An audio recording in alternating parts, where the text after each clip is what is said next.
initiative, donc le village IA de la Direction Générale des Entreprises et du Hub Francia en partenariat. Donc cette table ronde va s'efforcer d'aborder la question de la maîtrise des coûts énergétiques grâce à l'intelligence artificielle. Donc, pour faire une brève présentation des personnes qui sont là, donc je suis moi-même Mehdi Triki, donc je suis porte-parole du Hub Francia. Et donc nous avons aujourd'hui avec nous Margot Correa, qui travaille chez Diagram Tex et qui est la cofondatrice de Diagram. Nous avons à ma gauche Quentin Panisso, qui fait partie du consortium Renovalt, et je te laisserai te présenter après. Et Sébastien Meunier, qui est VP Relations institutionnelles chez ABB. Pour revenir plus rapidement, pour me présenter, présenter l'action du Hub Francia. Concrètement, le Hub Francia est une association qui a pour vocation de fédérer l'écosystème IA français et européen. Et donc on agit sous trois axes de travail. Donc un premier axe sur des groupes de travail qui sont plus capacité d'adresser soit des verticales, donc de l'industrie, soit des horizontales de l'industrie, notamment par exemple avec un travail qui a été mené sur les Act dernièrement et aussi sur les thématiques de l'environnement. Et donc, hormis cette partie groupe de travail que nous avons au Hub Francia, nous avons aussi pour vocation de mener des projets structurants pour l'écosystème IA et bien entendu être présent sur des événements comme celui-ci. Donc on remercie la DGE d'avoir organisé ce temps d'échange sur le sujet. Et je vais vous laisser la parole à tous. Donc peut-être commencer par toi. Donc, je t'en prie. Merci pour cette introduction et puis pour l'invitation. Donc effectivement, moi je m'appelle Quentin Panisso, je suis pilote pour Léonard, le laboratoire d'innovation du groupe Vinci, du projet Renovate, dont je vais vous parler, et également dirigeant, fondateur d'une petite structure qui s'appelle The Swarm Initiative, qui mène des projets innovants dirigés vers les objectifs de développement durable. Alors aujourd'hui, le sujet étant comment on peut maîtriser ses coûts énergétiques grâce à l'intelligence artificielle. Un premier témoignage de ma part va vous parler de rénovation. Je ne vais pas vous faire l'affront de reparler de pourquoi on associe rénovation à énergie. Ça paraît de plus en plus évident, notamment au vu des mois qu'on vient de passer et de la crise énergétique en cours. En revanche, pourquoi l'IA est utile potentiellement pour accélérer la rénovation et pourquoi il y a des enjeux? Il y a plusieurs raisons à ça. Alors d'abord, pour dire deux mots sur Renovate. Renovate, c'est donc un consortium franco-allemand qui regroupe le groupe Vinci et différentes filiales, mené par Léonard, la plateforme d'innovation, le groupe Action Logement et plusieurs de ses filiales, puisque Action Logement a un patrimoine d'1 million de logements sociaux en France, qui sont aussi des sujets aux rénovations. Le laboratoire allemand Office, spécialiste d'intelligence artificielle, la start-up Aleia, qui développe une plateforme souveraine dédiée à l'IA, et puis Via IMC, qui est un spécialiste des routes. Et donc, dans Renovate, on se focalise sur comment utiliser l'IA pour améliorer et accélérer la rénovation du bâti en général. Parce qu'il y a la rénovation énergétique, mais en réalité, a un impact carbone, tout le bâti, toutes ces ressources qu'on utilise. Alors, peut-être conceptuellement, on part du fait qu'il y a d'énormes technologies, beaucoup de technologies qui existent et qu'on utilise tous au quotidien.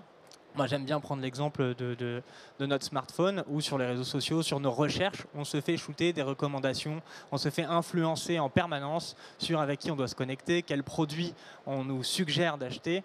Le marketing ciblé et tout ce qui est réseau est très développé déjà, et tout ça derrière, c'est des technologies d'intelligence artificielle. Et toutes ces technologies qui nous influencent et qui nous structurent en réseau sur Internet, on n'en utilise même pas le centième pour faire la gestion des ressources qui constituent des matériaux qui constituent nos bâtiments, nos ponts, nos routes, toutes ces infrastructures vitales avec un impact et des enjeux carbone énormes. Et donc dans Renovate, on développe des outils logiciels qui visent à accélérer et intégrer les données environnementales à tout ça. Alors concrètement, c'est comment mieux modéliser des financements et décider de qu'est-ce qu'on va rénover et comment. Comment mieux diagnostiquer l'état d'une infrastructure, d'un bâtiment, à partir d'un certain nombre de données sur sa toiture, sur son enveloppe, sur des données climatiques, en mobilisant l'expertise d'experts en résilience climatique, sous tout un tas d'aspects. Et puis ensuite, comment préconiser, quelles préconisations de travaux faire. Donc automatiser le plus possible un certain nombre de recommandations et de choix en balayant à la fois quelle performance énergétique, environnementale, quelle résilience on veut atteindre pour un bâtiment, en choisissant parmi des catalogues de produits digitalisés quelle fenêtre on veut mettre, quelle rénovation on veut faire, quelle isolation on veut faire par l'intérieur avec quel produit, par l'extérieur, etc. Voilà un peu ce qu'on essaye de développer. Donc on développe des outils qui sont basés sur de l'IA et de la data pour accélérer et améliorer l'empreinte environnementale de la rénovation. C'est un projet franco-allemand, donc on vise une échelle européenne, parce qu'on croit intimement, et comme le Hub France IA, comme je pense un peu nous tous au village IA aussi, que ce positionnement d'agir pour les objectifs de développement durable avec l'IA, c'est un positionnement sur lequel l'Europe peut être leader, plus compétitive, l'Europe peut être leader là-dessus. Et dans ce cadre-là, au-delà d'outils précisément que je viens de vous mentionner qui aident d'intelligence artificielle à faire cet effort de rénovation, on développe une plateforme parce qu'on ne va pas nous développer dans ce consortium tous les outils et tous les algorithmes d'IA et tous les datasets qui vont aider à la rénovation. Il y a des startups qui s'attaquent à ces sujets, il y a des gestionnaires de patrimoine qui ont leurs propres méthodes, leurs propres projets de R&D. Et donc, on est en train de créer la plateforme qui interopérabilise et connecte tout ça pour proposer à toute personne qui travaille sur la data et IA appliquée à la rénovation de se connecter, de se faire connaître par la plateforme Renovate, et tout gestionnaire de patrimoine, architecte, bureau d'études qui souhaitent exploiter ces services et ces jeux de données-là, d'y accéder et d'en avoir l'inventaire le plus exhaustif possible sur cette plateforme. Et merci, merci de ta présentation, Quentin. Donc on va passer à toi, Margot. Oui. Bonjour à tous, donc Margot Correa, moi je suis la cofondatrice de Diagrams Technologies. On est un éditeur de logiciels spécialisé dans la maintenance prédictive et on est une spin-off d'un centre de recherche français qui s'appelle INRIA. C'est l'Institut national de recherche sur toutes les thématiques de sciences du numérique au sens large, et on vient de Lille. Et donc nous, notre métier, c'est de faire de la data science, donc de l'analyse de données dédiée aux enjeux de performance pour l'industrie. Donc ça touche évidemment à l'aspect de maintenance prédictive, mais finalement, plus largement, comment on vient stabiliser le fonctionnement d'équipements industriels dans les usines. Nous, on travaille pas sur la partie bâtiment, la partie tertiaire, mais vraiment, voilà, nos clients sont des industriels qui disposent de une, voire plusieurs usines en France et à travers le monde. Et tout l'enjeu, c'est de voir comment on fait pour venir centraliser de la data pour pouvoir en extraire de la valeur. Et notre positionnement, nous, chez Diagrams, puisque notre métier, c'est vraiment l'analyse et pas la partie captation, c'est de dire finalement, nativement, dans des lignes de production qui sont automatisées, on a nativement beaucoup de données qui sont déjà disponibles dans les automates industriels qui vont piloter les lignes de production. On a également pas mal de logiciels métiers, des logiciels de supervision, des MES, des SCADA, des logiciels de maintenance avec la GMAO. Aujourd'hui, tous ces éléments-là sont un peu en silo et communiquent pas trop les uns avec les autres. Et donc nous, quand on a décidé de créer Diagrams, on s'est dit on va regarder avec les nouvelles technologies d'intelligence artificielle. Donc nous, derrière ça, ce qu'on met, c'est vraiment la partie d'analyse de time series, donc de courbes. C'est vraiment notre facteur différenciant d'un point de vue technologique. C'est de venir voir comment on peut venir valoriser toutes ces données qui sont aujourd'hui déjà présentes dans l'industrie, mais qui ne sont pas analysées conjointement. Et donc, on vient déployer nos solutions d'analyse en venant récupérer et faire dialoguer ces données ensemble. Des fois, ce n'est pas nécessaire. Enfin, ce n'est pas suffisant, pardon. On a besoin de rajouter des éléments de mesure complémentaires.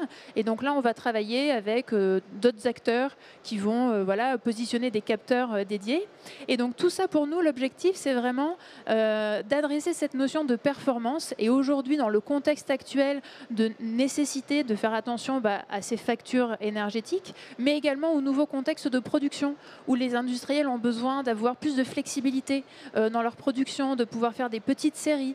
En fait, ça remet un petit peu en cause les technologies qu'on doit déployer sur le terrain pour s'assurer de pouvoir identifier l'état réel de fonctionnement par rapport à plein de, de modes de fonctionnement qui vont être très spécifiques et de pouvoir finalement détecter des écarts de fonctionnement au fur et à mesure. Donc, ouais. D'accord, merci beaucoup Marco pour cette présentation. Donc on va passer à Sébastien Meunier de ABB. Bonjour et merci pour cette invitation. Moi, je suis donc en charge des affaires publiques pour le groupe ABB en France. Alors, je vais vous présenter ABB et puis comment on s'applique à nous-mêmes un plan d'économie d'énergie et de réduction des émissions de CO2 avec nos propres technologies et puis aussi des technologies qu'on développe avec nos partenaires. Alors, pour vous présenter ABB, on est un leader industriel technologique dans l'électrification et l'automatisation. Donc c'est un groupe aujourd'hui qui fait 29,5 milliards de dollars dans le monde. Alors je vais vous donner quelques chiffres pour bien poser le décor. Notre consommation annuelle, pour faire ces 29 milliards de chiffre d'affaires, c'est 1417 gigawattheures. Donc on est un petit peu contributif à un certain nombre de besoins en énergie et d'émissions. Cela étant, sur ces 1417 gigawattheures, on utilise 52% d'ENR à ce jour. Et nous sommes responsables de l'émission sur nos scopes 1 et 2, pour ceux qui connaissent ces terminologies-là, de 223 kilotonnes de CO2 par an. Et donc, il va falloir qu'on se soigne pour tenir des engagements que nous avons pris tout simplement vers nos actionnaires, nos employés et les marchés financiers plus généralement, de réduire nos émissions. Alors, ce qu'on a fait dans un rapport qu'on a publié le 24 février, donc c'est vraiment des données toutes fraîches que je vous donne, nous avons déjà réduit de 65% nos émissions depuis 2019, moins 65% depuis 2019, moins 42% en 2022. Et on s'est voté un nouveau plan de moins 70% d'ici 2025, sachant que pour atteindre la fameuse neutralité de nos opérations à 2030, il va falloir faire du moins sur moins sur moins jusqu'à zéro. Donc d'ici 2030, on a un gros challenge. Alors comment est-ce qu'on s'y prend? Déjà, on a un outil industriel très conséquent. Alors en France, on est 1200 personnes et puis on a 3 sites industriels et 6 centres de R&D, donc on va évidemment l'appliquer aussi en France. Les premiers sites qu'on a sélectionnés dans le groupe, on ne les a pas pris par hasard, on les a pris là où ils étaient assez gros, mais surtout là où il y avait un mixte énergétique et surtout un mixte électrique défavorable. Et je vous dis ça en 2019, c'est-à-dire avant les événements qu'on connaît aujourd'hui. Donc on a pris un site en Allemagne et un site en Italie, dont certains connaissent le mix électrique, pour essayer de voir comment est-ce qu'on pouvait baisser vraiment non seulement les consommations, mais surtout l'impact en termes d'émissions. Donc c'est-à-dire de travailler sur des technologies qu'on maîtrise d'ailleurs, mais qu'on déploie historiquement dans des mines, dans des déserts, et donc dans des endroits où il n'y avait pas de réseau. Et donc on se les a appliqués volontairement à nous-mêmes pour essayer de passer en mode production locale, autoconsommation, et donc une gestion optimisée de l'énergie, avec des nouveaux assets, c'est-à-dire du stockage sur batterie, des chargeurs haute puissance pour les véhicules électriques. C'est un peu un mix de tout ça, ce qu'on va résumer sous le terme microgrid. Et donc par exemple, sur une usine en Italie de 45 000 m², donc bien sûr on a mis 4 000 m² de panneaux photovoltaïques type ombrière sur les parkings, avec une puissance de 900 kW, et ça a permis de mesurer 2200 tonnes d'économie de CO2. On va me dire, mais comment vous avez fait pour mesurer ça? Alors, on a utilisé tout simplement une suite logicielle qui s'appelle Optimax. C'est un logiciel d'optimisation qui existe depuis une dizaine d'années, mais qu'on a adapté pour gérer cette problématique de traçabilité carbone, de nouveaux assets énergétiques, de façon à pouvoir compter le carbone en temps réel et faire des arbitrages entre production, consommation, autoconsommation, réinjection sur le réseau. Et ça, évidemment, ça se fait avec des algorithmes prédictifs. Et donc, dans cette suite logicielle, il y a plein d'intelligence artificielle, il y a plein de time series probablement aussi, pour arriver à faire de l'optimisation. Et c'est avec cette optimisation qu'on peut atteindre ces paliers de réduction d'énergie, mais surtout de réduction de carbone. Merci pour cette présentation, Sébastien. Et donc du coup, pour remettre un peu de la perspective et reprendre le déroulé du coup de cette table ronde après vos super présentations. Donc du coup dans cette première partie de table ronde avec vous trois, on va plutôt aborder en fait l'état actuel, l'état de l'art de ce qui se fait en termes de maîtrise des coûts énergétiques de l'IA. Et dans une seconde partie, on ira plus vers effectivement cette prospective d'ailleurs qui rejoint, et ça me le fait penser forcément parce que on y était donc du coup France IA, donc hier, cette remise du rapport ADEME-ARCEP sur l'impact environnemental du numérique. Et donc du coup, commençons donc, ce premier thème. Donc, et ces deux premières problématiques. Donc, dans quel domaine l'IA peut-il maîtriser ses coûts énergétiques et quels processus ou étapes d'industrialisation sont visés? Donc, je commence par toi, Quentin. Merci. Je pense qu'il faut être, pardon d'enfoncer des portes ouvertes, mais il faut être pragmatique et justement, en regardant, pour repartir du sujet de l'impact environnemental du numérique abordé hier par ce travail ARCEP-ADEME, il faut, à partir du moment où on peut produire un modèle et puis le faire tourner sur un périphérique dont l'impact carbone total est moindre que ce qu'on gagne, faisons-le. Voilà. Et donc à partir de là, je pense que tous les secteurs sont concernés. Et il faut peut-être, dans cette poursuite du pragmatisme et d'une tactique d'aller maximiser son impact en utilisant les technologies d'intelligence artificielle, aller chercher les sujets peut-être à la plus grande échelle possible. Donc évidemment, c'est ce qu'on a fait à Renovate en prenant le sujet de la rénovation des bâtiments et des routes, parce que là, on brasse des tonnes de matériaux, des tonnes d'émissions de gaz à effet de serre, mais il y a aussi plus que ça, il y a l'enjeu global d'artificialisation de la planète. Moi, j'étais choqué de voir un papier dans Nature publié il y a un peu plus d'1 an qui disait que la masse artificialisée est en train de dépasser la masse vivante sur Terre.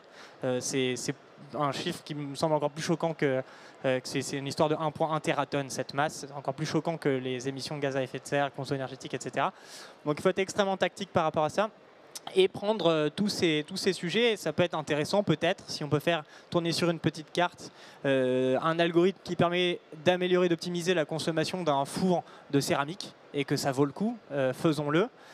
Après, il y a d'autres sujets à l'échelle peut-être qui permettent d'aller chercher des grands gains.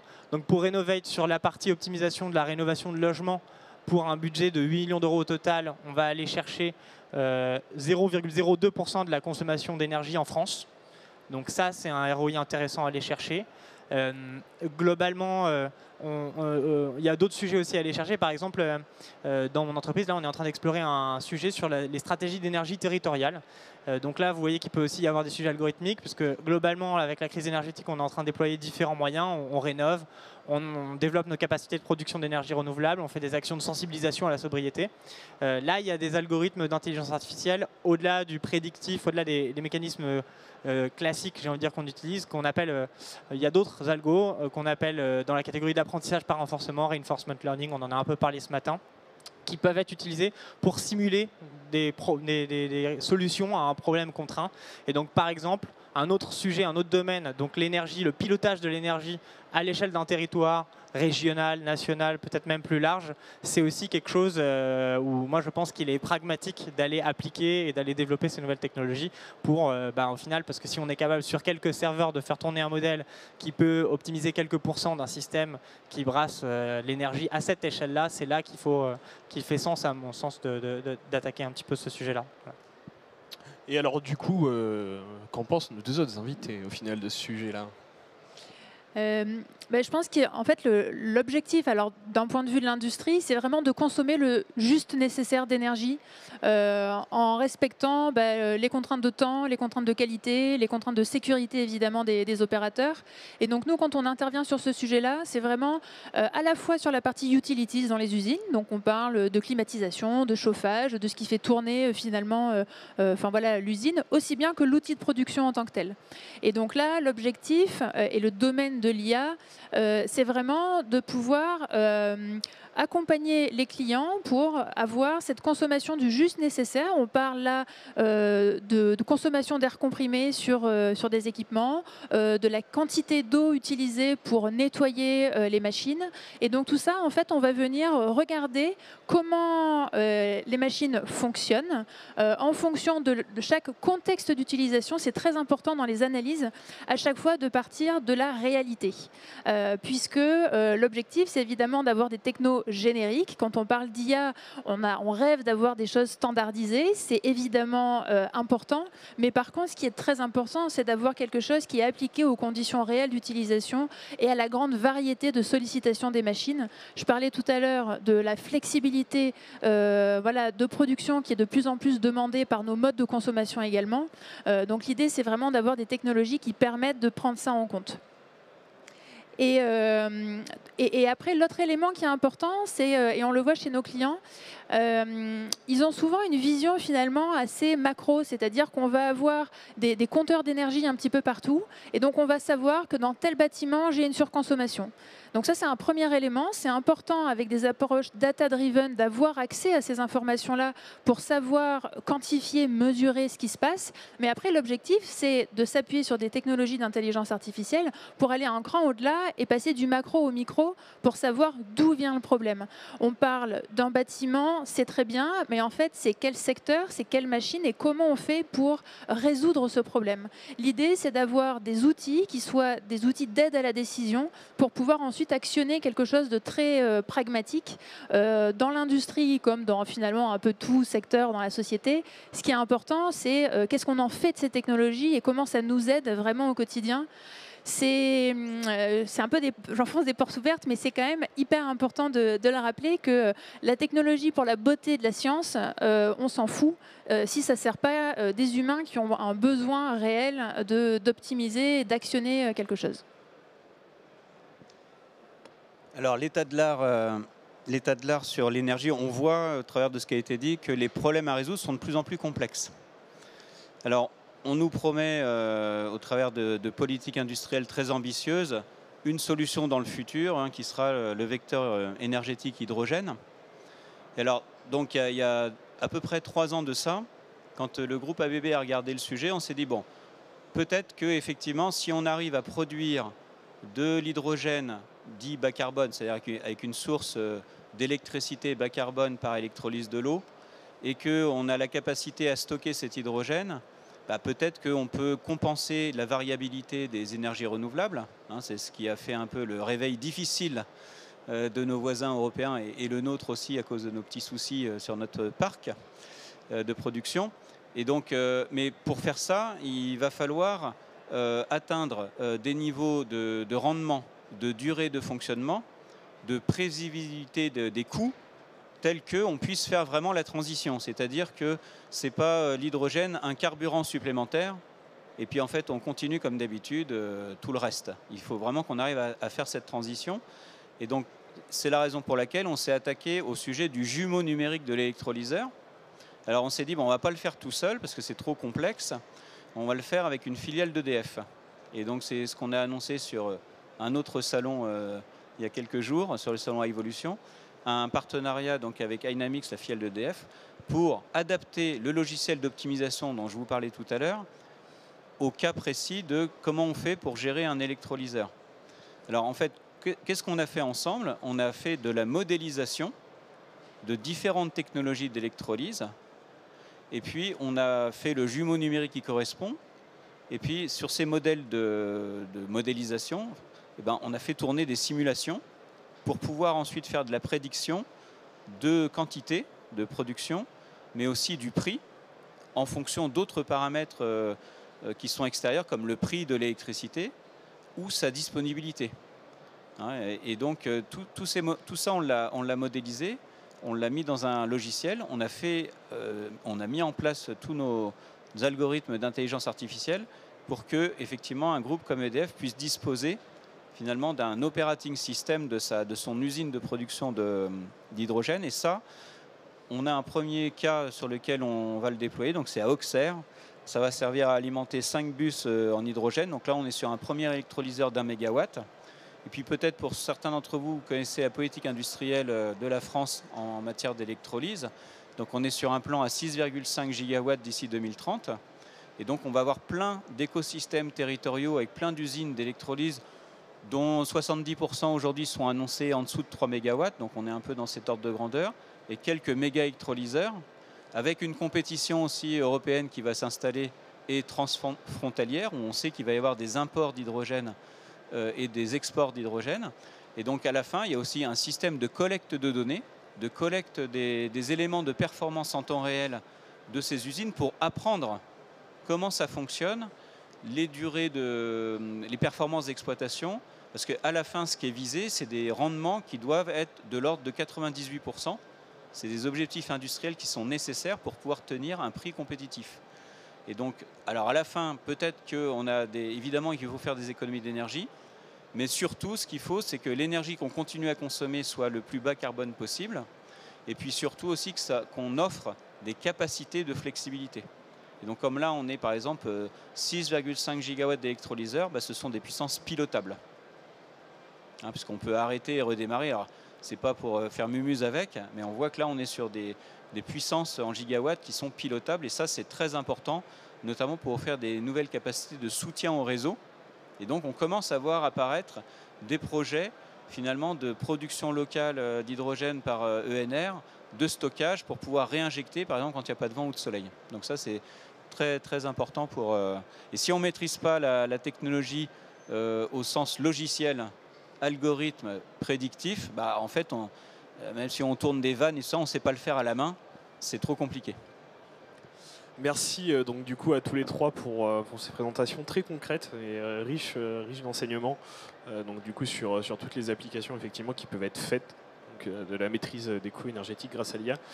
Donc du coup, logiquement Quentin, tu dois nous quitter pour cette deuxième partie. Donc merci beaucoup d'avoir été avec nous. Et donc du coup, on va embrayer en fait sur cette deuxième partie. Donc cette fois-ci plus sur prospective et se dire. Donc maintenant, soyons capables de faire un peu abstraction et se dire comment on réussit à se projeter à horizon 10 ans, 15 ans, 20 ans.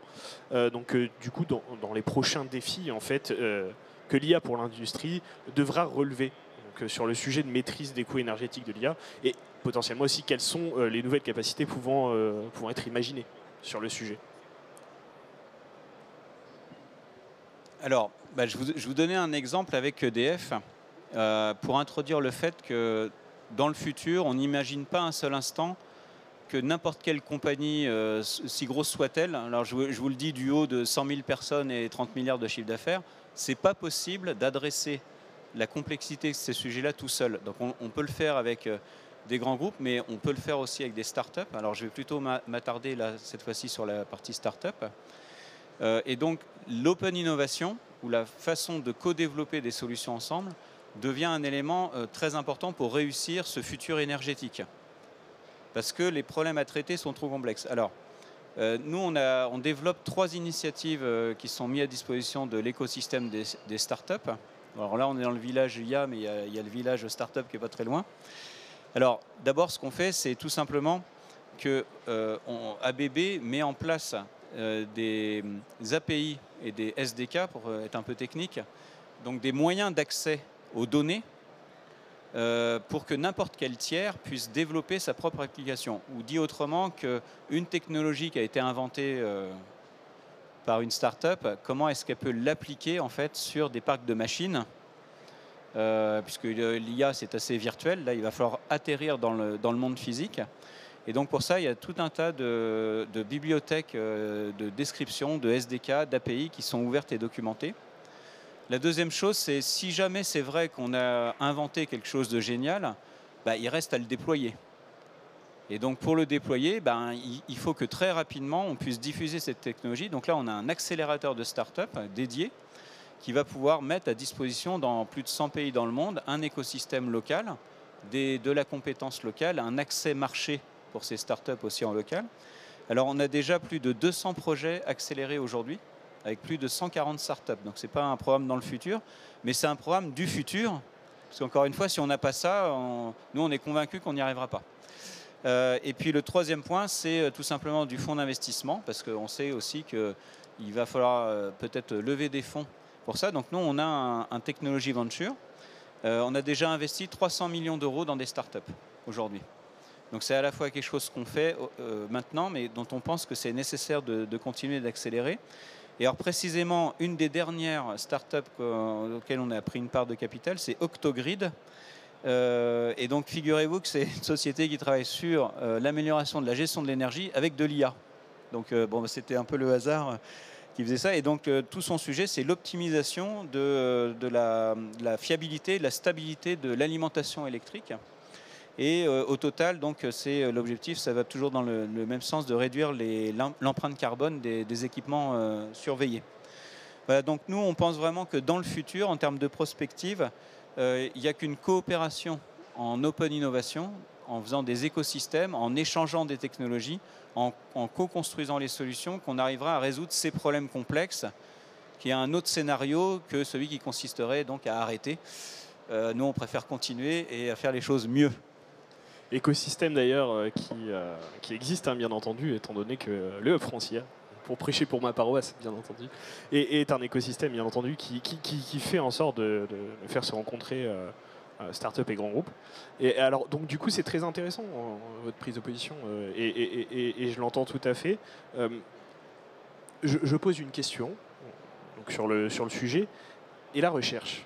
Parce que en général, effectivement, on a tendance certaines fois à laisser un peu cet acteur de côté. Et du coup, j'aimerais bien avoir votre point de vue et votre opinion sur le sujet. Alors déjà, moi, je suis scientifique, alors je vais avoir une réponse subjective.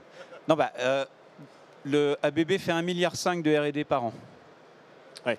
Mais même en faisant ça, on pense que c'est pas assez par rapport aux problèmes à résoudre. C'est pour ça qu'il y a aussi ces programmes d'open innovation. Donc c'est vrai que j'ai pas parlé des 1,5 milliard de R&D, qui sont de toute façon nécessaires pour une grande partie pour tout simplement l'entretien et l'évolution du portfolio.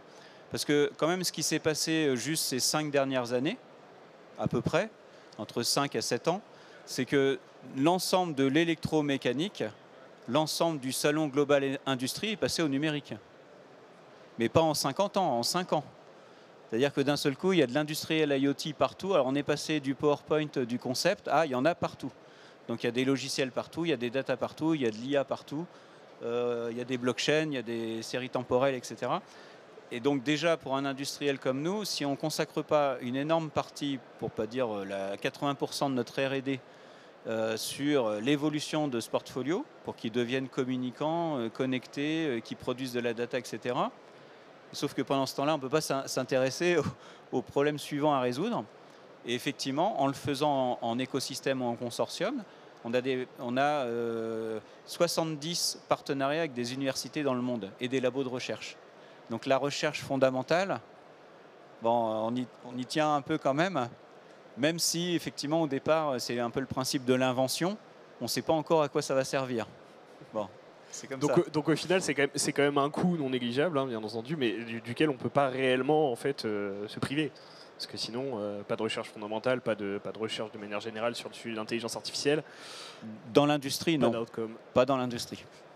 Ouais, l'idée, c'est de passer de la recherche fondamentale à la recherche appliquée aux enjeux réels des gens. Et je pense que sur cette partie prospective, alors il ne faut pas regarder trop loin, parce qu'il y a déjà beaucoup de choses à faire juste tout à l'heure, demain, et on parle d'industrie du futur, mais finalement, si on vise loin, il faut quand même toujours avoir la première marche. Et pour moi, elle a deux natures, cette première marche. Elle est à la fois sur la partie data, donc standardisation des data, mais culture de la data aussi, puisque quand on parle d'entreprise industrielle ou même au-delà, finalement, c'est comment on infuse cette culture data dans les différents profils qui composent l'entreprise, que ce soit à tous les niveaux, au niveau du terrain, mais au niveau du siège, en passant par tous les grades intermédiaires. Et je pense que ça, c'est quelque chose qu'on travaille maintenant et qui va prendre de plus en plus d'essor dans les 5, 10, 20 prochaines années, évidemment. Donc il y a vraiment, finalement, cet aspect technique et comment on fait pour stabiliser et pouvoir généraliser des technologies. Et donc cet aspect de quelles données, comment on la traite, comment on la stocke, comment on identifie les bonnes données à capitaliser, à centraliser, et comment on traite ces questions de cybersécurité, parce qu'on n'a pas beaucoup parlé, c'est pourtant des sujets qui sont absolument centraux sur ces thématiques-là. Il y a pas mal de choses qui sont développés par les entreprises, d'audits de sécurité. Nous, on voit quand pour se faire référencer chez un acteur industriel, les audits de sécurité qu'on doit passer, franchement, ça représente beaucoup de travail pour montrer patte blanche, et on s'en sort très bien et on est très content. Mais les entreprises se mettent, comment dire, il y a un aspect réglementaire qui est émis par chaque DSI qui est quand même très impactante sur comment on travaille avec des sociétés extérieures. Donc il y a cet aspect-là. Et puis après, il y a l'aspect évidemment utilisateur. Il ne faut absolument pas opposer technologie et utilisateur, puisque la technologie sert les utilisateurs. Il faut des choses qui soient facilement utilisables, des choses qui soient pensées pour les utilisateurs sur le terrain. Sinon, on a absolument tout faux. Enfin, nous, on est convaincus de ça. Et quand on a créé Diagrams, on a vraiment co-construit notre solution avec nos premiers utilisateurs dans les usines pour s'assurer de faire quelque chose qui réponde à leur quotidien. Et ça, c'est quelque chose, à mon avis, qu'il faut vraiment garder en tête dans les prochaines années également. C'est que faire des choses complexes, c'est nécessaire, parce qu'on le disait tout à l'heure, les machines sont de plus en plus complexes, il y a beaucoup de choses à prendre en compte. Mais pour autant, tout l'enjeu, c'est d'arriver à transposer à une facilité d'usage, même si le noyau, le cœur de calcul est lui de plus en plus complexe et s'appuie sur des travaux de R&D qui étaient à la base fondamentales et qui sont devenus appliqués et qui ensuite infusent vraiment sur le terrain. Je pense que c'est vraiment c'est important d'avoir une vision assez globale de tout ça pour être sûr que ce soit utilisé, parce que quand on a des super technos mais qu'en fait, ça reste sur l'étagère parce que c'est trop compliqué à mettre en œuvre, que ça chamboule trop le quotidien des utilisateurs, ça ne marche pas. Parce qu'il faut, je pense, vraiment garder en tête que même dans 20 ans, quelqu'un qui produit des briques de lait, son métier restera de produire des briques de lait. Et donc en fait il faut vraiment rester, il faut garder en tête qu'évidemment il y a une évolution des métiers, il y a du numérique, de la digitalisation, des outils de plus en plus modernes et qu'il faut mettre en place dans les usines. Mais par contre, le métier premier de l'industriel, ça reste de produire ce qu'il a toujours produit. Et donc, il faut avoir des outils d'aide à la décision qui l'aident au fur et à mesure à passer certains caps et à économiser ses ressources, à faire attention à ses rebuts, à être de plus en plus performant. Mais le métier de base restera de produire son produit ou du process. Donc voilà. Quelque chose donc à dire côté ABB, partager vision partagée totalement, pleinement. Non mais donc du coup je vous remercie quand même pour ces deux interventions. On va passer à une partie où on va essayer de faire réagir les gens et essayer de faire en sorte qu'ils communiquent avec vous. Donc questions-réponses. Donc je vais me lever et je vais potentiellement vous passer le micro. Est-ce qu'il y a des personnes donc, qui s'y présentent qui auraient certaines questions à poser donc, du coup, sur cette thématique-là? Est-ce que vous serez intéressé donc, de participer? Oui? Non?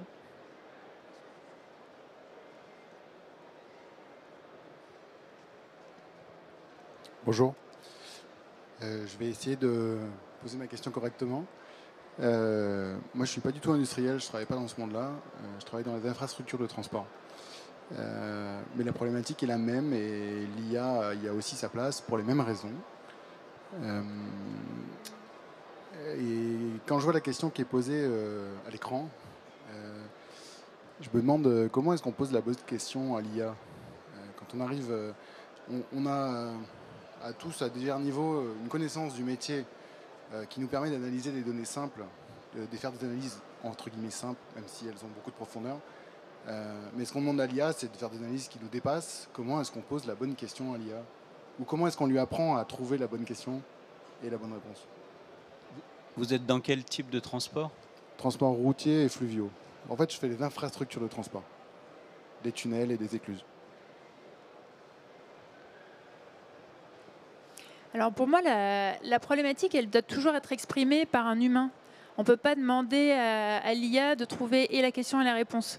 Ou alors, ça peut demander pas mal de temps et beaucoup de données pour peut-être accoucher d'une cacahuète. Et donc, du coup, je pense que pour être pragmatique, il faut commencer par le problème le plus pénalisant, pour l'humain, pour l'utilisateur, pour la personne qui travaille voilà, sur cette infrastructure de transport par exemple, et voir comment on peut trouver la réponse dans les données, quels étaient les patterns caractéristiques voilà, qu'on peut retrouver pour répondre à cette problématique. Mais si on veut des résultats concrets et montrer un ROI rapide, il faut toujours partir d'une problématique que vous avez expérimentée et que ce ne soit pas trop prospectif. On peut ensuite avoir cette première étape sur un projet qui est bien, avec un périmètre qui est bien déterminé, et ensuite aller plus loin. Parce qu'en échangeant avec les experts métiers, on va trouver des pistes finalement pour dire ah ben tiens, le symptôme de ce problème, comment on peut le détecter plus tôt, et remonter la chaîne au fur et à mesure, et après élargir le scope. Mais si on demande quelque chose de trop général dès le début, à mon avis, on va passer beaucoup de temps, dépenser pas mal d'argent, et on risque d'être déçu. Et aujourd'hui, sur ces sujets-là, tout le monde a besoin d'être rassuré, de montrer la pertinence de ces technologies pour avoir des choses rapides à démontrer. Sébastien, un mot à ajouter? Non. Réponse claire. Est-ce qu'on a d'autres questions dans l'assistance, donc du coup sur ce sujet donc, de maîtrise des coûts énergétiques grâce à l'IA?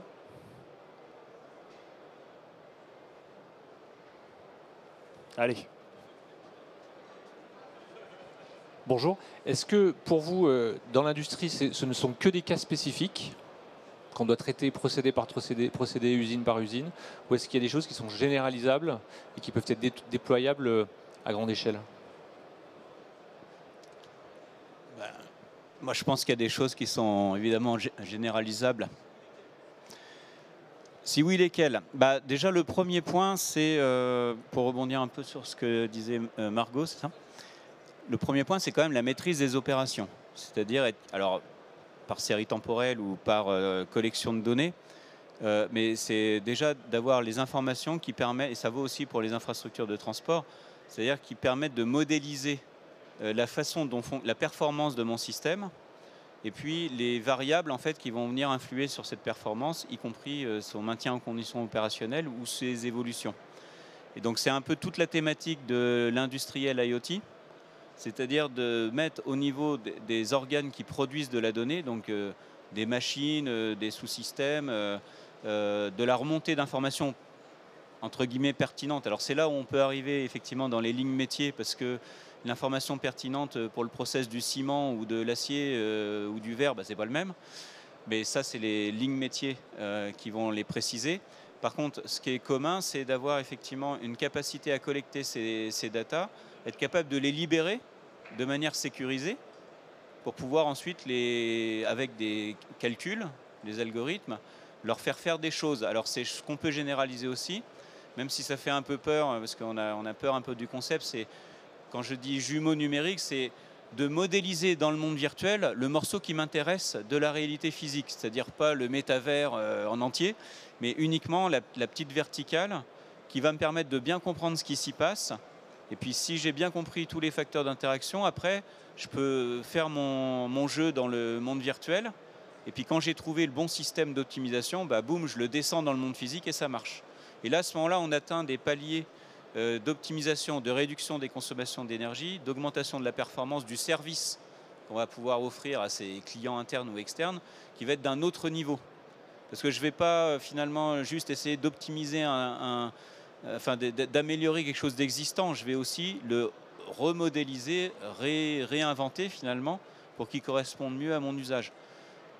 Donc ça, je pense que ça, et c'est pour ça, nous, ce que je disais au début de mon témoignage, c'est que finalement en 5-7 ans, c'est tout notre portfolio qui s'est transformé, parce qu'en fait, on s'est rendu compte que finalement, dans toute cette chaîne de valeur de machines, il y avait un intérêt, plus ou moins important, à caractériser, à collecter de la donnée pour pouvoir en faire quelque chose d'autre.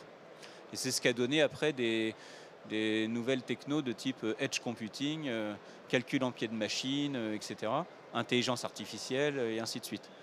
Donc oui, tout ça, c'est généralisable. Après, effectivement, le MES appliqué à mon process ou le jumeau numérique spécifique pour mon activité, c'est, comme disait Margot, chaque industriel veut continuer à faire son activité, quoi.